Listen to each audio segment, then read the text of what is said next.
Makanan yang sedap dan juga tempat lepak gabungan ni orang cari. Dan aku dah try sate kicap dia memang sedap. Siap ada lepak happy hour lagi. Dan sampai pakai jersey Liverpool berdapat nasi lemak free. Manakala untuk lauk lain, Nak pilih kat sini boleh ataupun tengok je menu tu, order kat situ. Wow, kali minum tu dia rasa refreshing. Masam-masam lemonade, manis, sedap lah. Macam Slurpee. Kat mana sedap daripada Slurpee lah. Boleh cakap apa brand tu?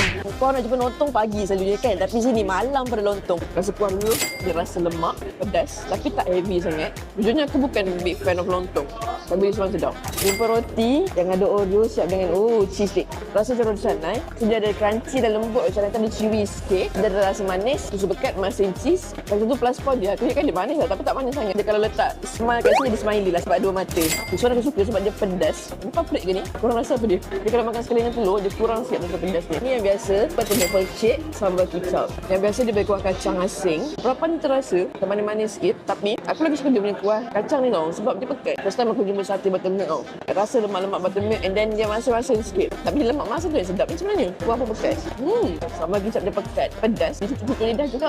Makan lama makan pedas. Kalau lah korang nak makan nasi lemak, nak makan juga sate, kau ambil je ni. Sambal nampak pekat. Aku suka ada ni. Sambal nasi lemak dia bukan jenis pedas. Bila dia rangup, ayam goreng dia lembut. Tapi dia punya rempah tu taklah heavy sangat. Dia nice lah. Kambing ni aku dah pernah limau tadi.